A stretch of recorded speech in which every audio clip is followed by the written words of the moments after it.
Hey, what is up guys, mkbhd here, and every single GoPro from the first one all the way through to 2015 has been a rectangle, until now. So this is the newest GoPro, this is the GoPro Hero 4 Session.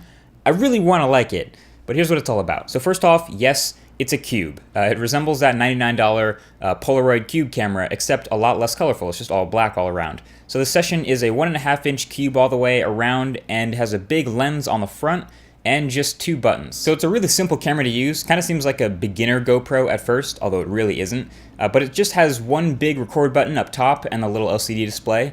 And then the sides are pretty clean, and behind the door on the left side is a micro SD card slot and a micro USB port for charging and data, which is kind of nice that you can use your phone charger, unlike with other GoPros that use mini USB.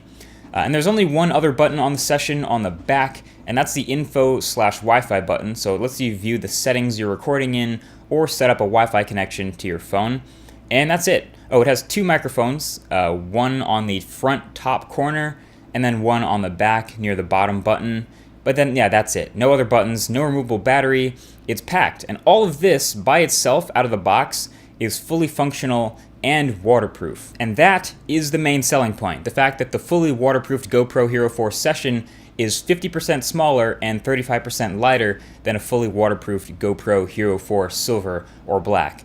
So, alright, it's a little bit smaller and lighter, but the other GoPros I already thought were already pretty small and light anyway, so what are the other differences between the Session and the others? Well, first of all, since it's a square, that means you can orient it any way you want in its mount. So if you want to side mount it on something instead of top mounting, it doesn't require buying new accessories. You can just take it out and rotate it in its mount, put it back in sideways, and boom, you're good to go. So that's actually really convenient.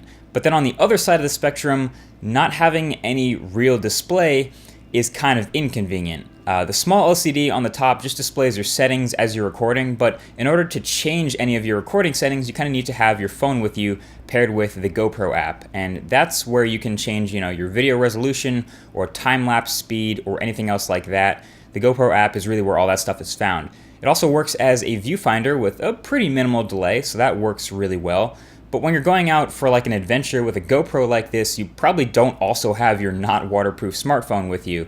So you'll want to pick your settings ahead of time so you can leave your phone somewhere safe. So to record a video with the GoPro Session, all you do is pick it up and press the red button on top, wait a few seconds, and then it turns on and just starts rolling.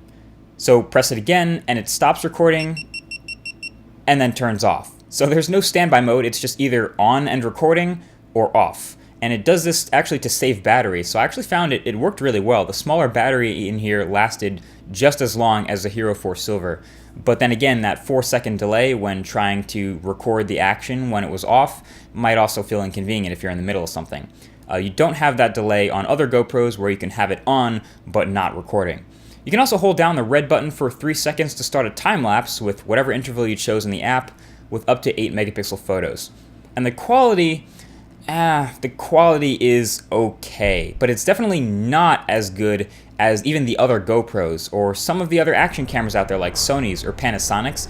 It looks about as soft and muddy as you'd expect from any tiny handheld camera that maxes out at a widescreen 1080p. Not that 1080p is a bad thing, it's plenty for most people, but it just doesn't look like a good 1080p. Colors are a little bit dull, dynamic range is definitely limited, and it still has that super wide-angle look people love, but it's not exactly Team Crispy. And one might think that it would make maybe a really good vlogging camera, since it has the improved microphones for the underwater helping, and it's a really super small form factor. Then again, the GoPro Hero 4 Silver is the same exact price and has much better video quality and has switchable batteries if you want to vlog for more than 2 hours that this battery lasts.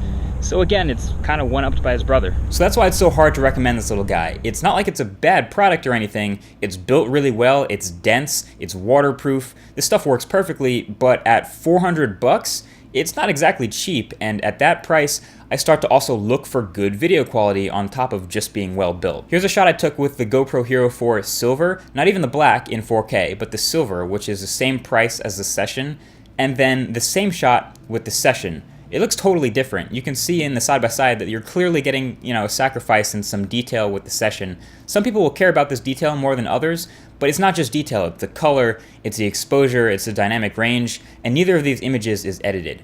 Honestly, looking through the session footage made me appreciate the GoPro Hero 4 Black that much more. It turns out that thing is a seriously impressive camera with a killer image for $500, and we already knew that, but the comparison makes it way more clear. And then the Hero 4 Silver is a great buy for the same price as the Session, $400.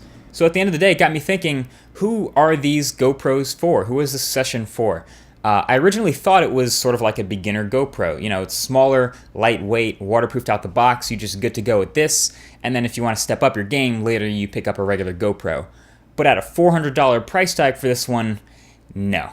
So basically this is just better for water sports, things like water skiing or like swimming where it's attached to you underwater.